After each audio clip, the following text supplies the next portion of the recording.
Well, hello, everyone. I'm James Dobson, and you're listening to Family Talk, a listener-supported ministry. In fact, thank you so much for being part of that support for James Dobson Family Institute.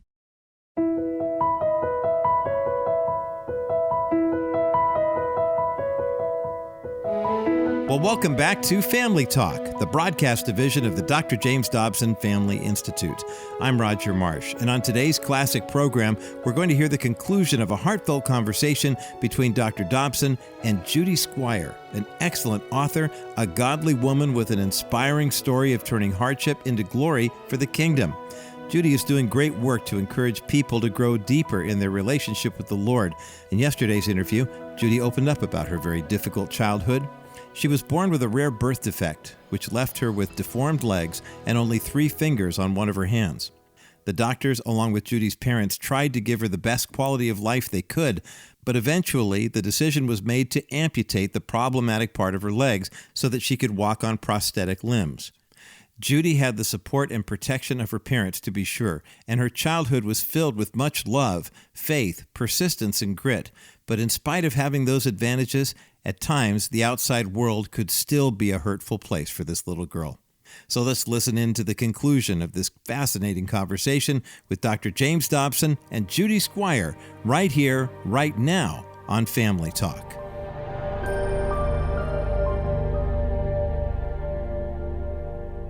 Judy, we talked about your childhood, and we talked about what your experiences were like. What happened when you became a teenager? You're 13, 14, 15. Those are the toughest years of life anyway, for everybody almost. You said yesterday that you had low self-esteem. Some people sneer at that and say, well, that's just psychological bunk. But I'm telling you, a child who has been through something like you've been through asks the question, am I worthy? Does anybody care? Will I have a place in life? Why did this happen to me? Look at me. Look at my hand. Did you experience all of that? All of that. Everything you've said. Yes. Did you go to sleep at night with a tear on the pillow? I didn't cry. I still don't cry. You make me cry. You're making me cry. Where's that hanky? But you've had dogs, and yes. I had a dog. And David knows that my dogs are key in my enjoying life. Did your dogs make a difference for you? So much. Yeah. So much. They didn't stare at me. They didn't give me that look like there's something wrong with you. Did other people stare at you? Lots. So when you would go out in public, they would turn around and look at you? Yes. How cruel people are. I mean, it takes my breath away that people can't see that a child needs to be accepted just the way he or she is, and not, I'm staring at you because you're strange, you're weird, you're different, there's something wrong here. That's the message they're giving when they sit and stare at you. Don't ever do that to a child or to an adult either. I mean, we all need to be accepted for who we are. Well, you're voicing the thoughts that I've always carried with me, but no one else ever put in words, Dr. Dobson. No Judy, one come ever on did. now. No. And the interviews have been more on the happy ending rather than the painful years. You know why? Why? They don't know how to deal with it. It is difficult for someone to identify with another person's pain. We've got pain of our own, and we're pretty wrapped up with ourselves, and I think people don't want to go there. And yet you fascinate me, Judy, because you are a survivor. You are indomitable. I saw that when we met at a conference a while back. I knelt beside your wheelchair. Do you remember that? For the photo of a lifetime? That's right. Oh, yes. Because I saw something of great value within you. That's why it's a sanctity of life story. It is, for a fact. Because humans would put us on the trash heap. Do you realize we're talking to a lot of people right now? Hello out there. Yeah, Don't quit. I mean, a lot of people who have similar stories to yours, different disabilities, different pain. We're talking to them right now. And I want them to draw strength from you because you refused to be a victim. You felt it for a time, but you don't now. Tell me that that's true. It's so true because now I see the reason why. And I see the strength that comes out of hopelessness because of Jesus Christ. Well, let's talk about that. When did you find the Lord and how? I found the Lord when I was at the University of Illinois, flunking out the end of my sophomore year. And my parents took us on a trip to California, and we visited our holy roller relatives. That Aunt Ginny explained to me that Jesus could help me in my tragic circumstances. And I said, He can? So somehow in my Sunday school upbringing, I didn't understand the relationship. Or maybe I wasn't as desperate because my human father was such a champion. But at that point in time, at age 20, I said, I want to know this God.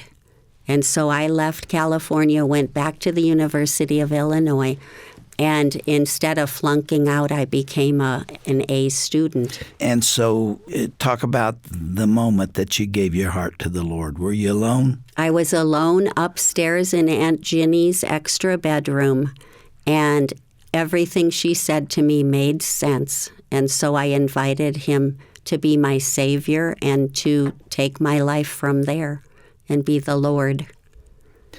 Did it really make a difference in your life? Totally. Yeah, I went back to campus. I moved into a sorority where the leaders of the sorority were all Christians. We went to Campus Crusade for Christ meetings on Friday night instead of frat parties. Yeah. And I read the scriptures and flew out to Arrowhead in the summer and got training. It just was life-changing. Yeah. You went on to get a master's degree. The same month I got my MRS degree. Oh, really? And became Mrs. David Squier. Tell us about that. How did you and David meet?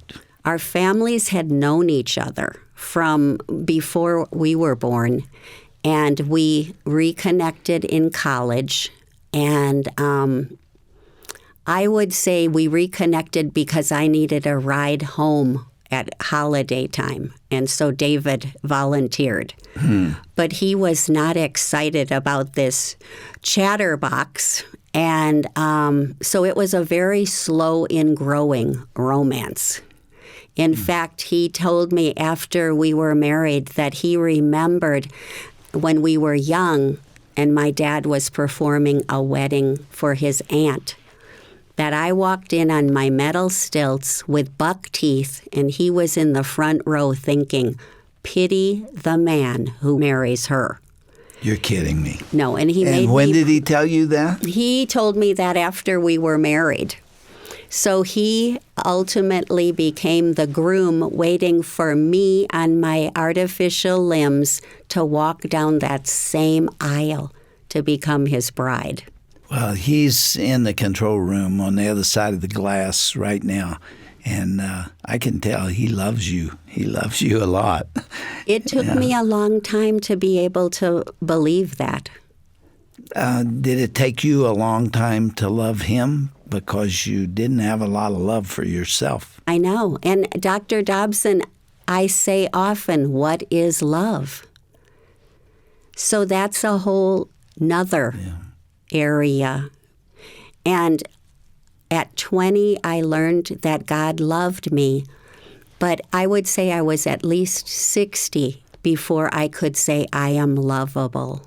I said at the end of the program last time that we were talking to a lot of people who had experienced some similar emotions to what you went through.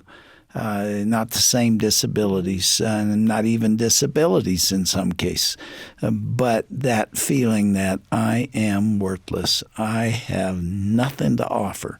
No one could ever love me. How could anybody love me? Because I don't love myself. I don't even respect myself. I'm miserable. I don't want to be in the circumstances I'm in. We're talking to thousands and thousands of people who feel that way. And in fact, nearly everybody, Judy, goes through a time, usually in junior high or high school, but sometimes for many, many years, feeling that sense of misery and worthlessness. It's really a shame that we do that to each other and we do it to ourselves. Even as Christians. Yeah. Were you accepted in your church? Did your church community come alongside you? I would say yes. It's rare when a church sees you as someone disabled who can give to the church. Lots of churches, the mentality is that we'll welcome you and we'll take care of you. But the highest place when they recognize that you have something to give to them that they wouldn't get otherwise. Yeah. Well, it's very sad to me that if you go into many, many churches, there's not a single wheelchair in there.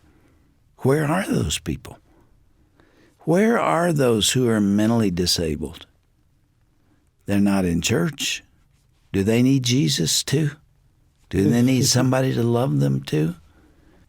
Judy, do you talk to people who are going through similar things? Do you reach out to those that are in need? I've always been drawn to the physically disabled. And I have to add, I always thought we were the only broken people in the room. So yeah, it's, you in your book, you refer to your attitude toward brokenness.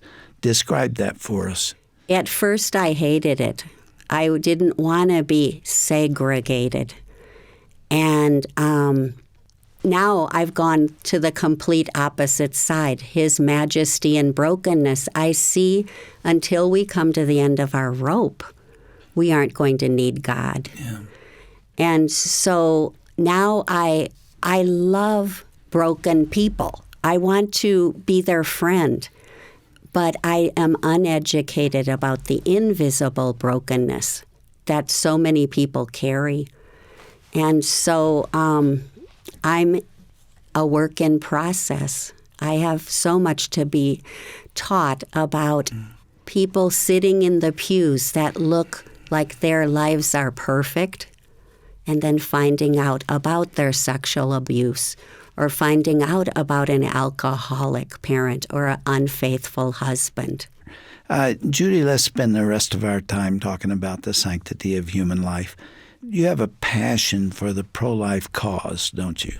I do. It's where I would have been deleted as far as my imperfections, the worldview. Oh, this baby has no legs, telling the parents, you would be better off, and it would be better for that child if that child wasn't born. So I'm that child. And the Downs babies that are, I think it's 80% eliminated now. And killed is a better word for it. Thank you. Yeah, let's call it what it is, the murder of those children.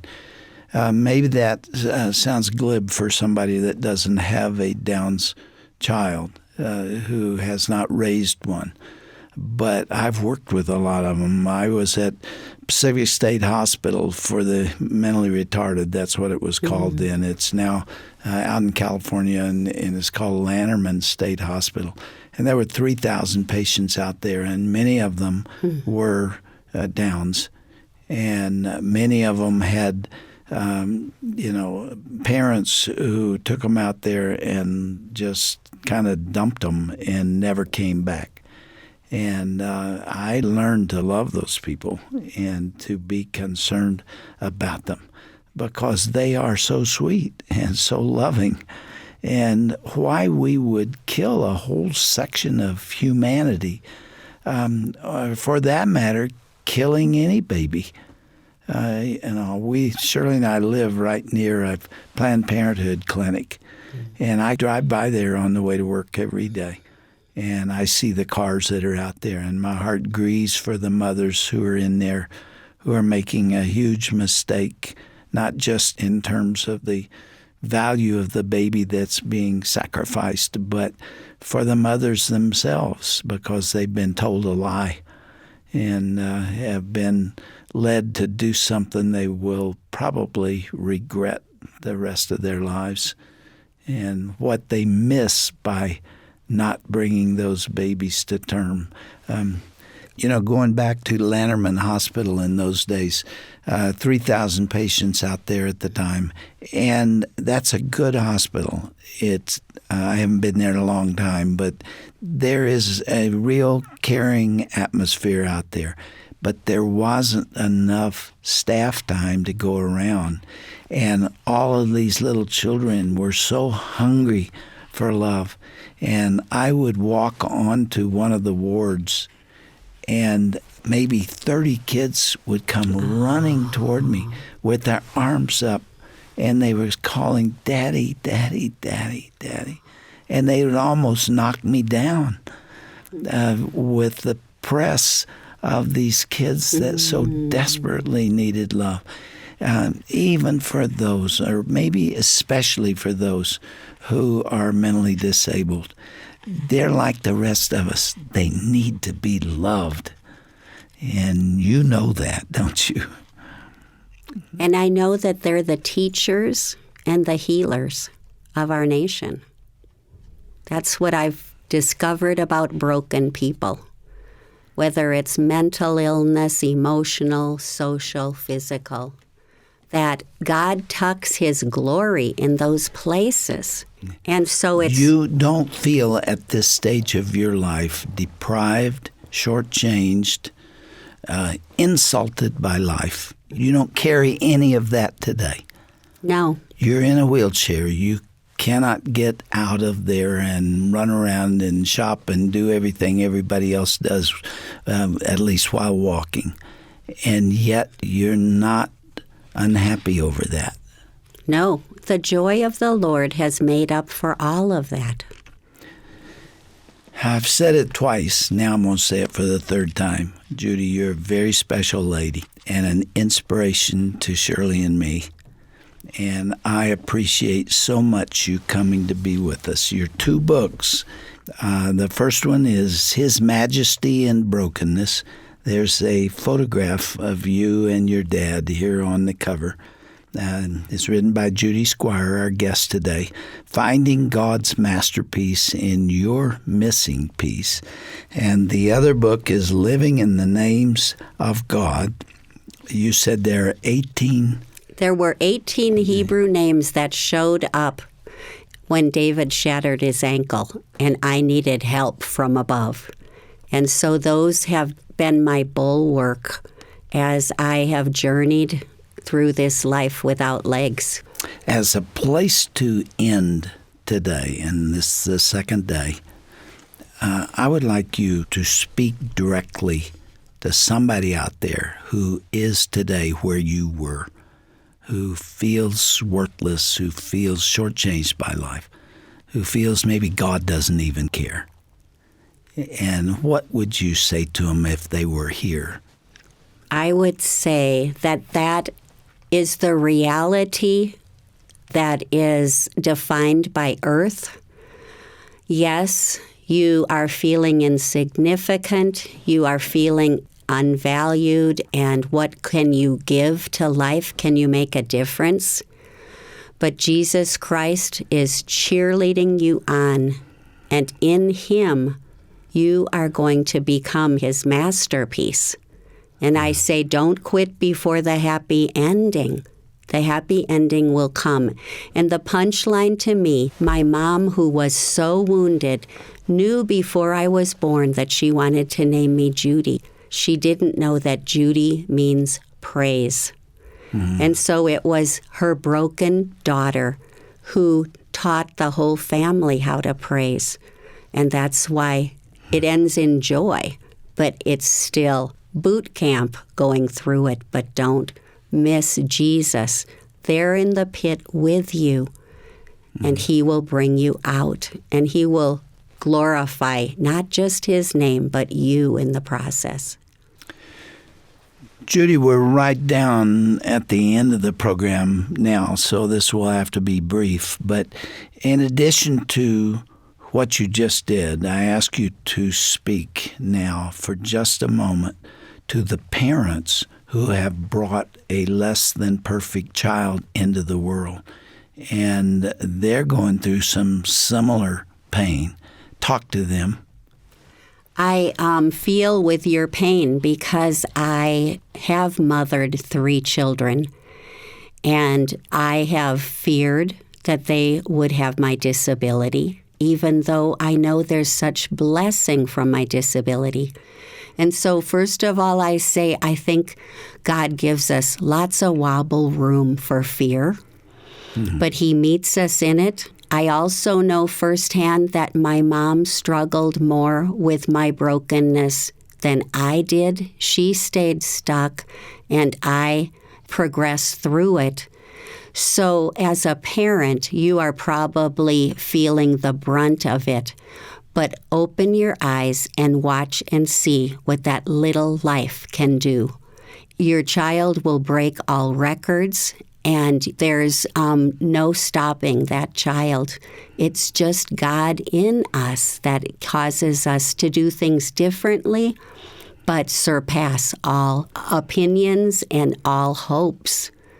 So wade through the pain and the shame, give it to Jesus, cry it out with Him, shake your fists like my dad did. But know that it is going to be the most amazing child in your life. I've seen parents who cradle their broken child like they are cradling the Son of God. So let God bring you to that peace and enjoy the journey. Judy Squier, you've been a blessing to me today, an inspiration, and I'm sure to many others. Thanks for coming. I loved every minute of it. Thank you.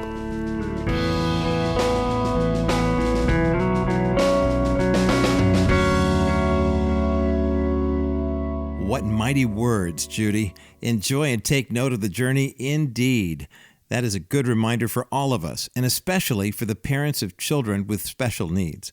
I hope you've been encouraged by today's conversation featuring Judy Squier and our own Dr. James Dobson today here on Family Talk. If you missed any part of this 2-part interview, as always, please visit our website at drjamesdobson.org/Family Talk to listen again. Or you can easily share the broadcast with a family member or friend from that web address as well. Again, drjamesdobson.org/Family Talk. Now, kids and grandkids are back in school, and there are many things parents and grandparents need to keep track of as they watch them continue to grow and learn. You know, we're going to be helping out with homework. Maybe our younger ones, we're helping them to do something as basic as to tie their shoes. And trust me, don't blink. 1 minute, you're helping them tie their shoes or learn how to play soccer, and the next minute, you're watching them defend their doctoral dissertation like I did for my daughter Kaylee a couple months ago at Dr. Dobson's alma mater at the University of Southern California. Fight on. Maybe your kids are starting a milestone year of school, and they're getting pretty independent. As you face the world together, some challenges that affect the world can be difficult to talk about, including the attack on gender. So if your child has a question about gender identity or a new situation arises, how should you respond? How can we as Christians effectively engage with and address the rising tide of transgenderism? Well, Dr. Owen Strawn has been a tremendous resource for the church in this area. He's the author of the book called What Does the Bible Teach About Transgenderism? He has a unique understanding of the complexities involved, and he has some insights that can help deepen your perspectives on this crucial issue. Now, in addition to that resource, Dr. Strawn has collaborated with us here at the Dr. James Dobson Family Institute and compiled a wide range of helpful resources for you on this topic. To make it easy, we've designated a web URL just for this purpose. It's drjamesdobson.org/transgenderism. So to get this list from the Dr. James Dobson Family Institute and Dr. Owen Strawn, go to drjamesdobson.org/transgenderism. I'm Roger Marsh, and thanks so much for listening today to another edition of Family Talk, the voice you trust for the family you love. Be sure to tune in again tomorrow as our guest, Pastor Louis Giglio, shares with us how we can see God as a perfect Father. You will not want to miss this outstanding presentation right here next time on Family Talk.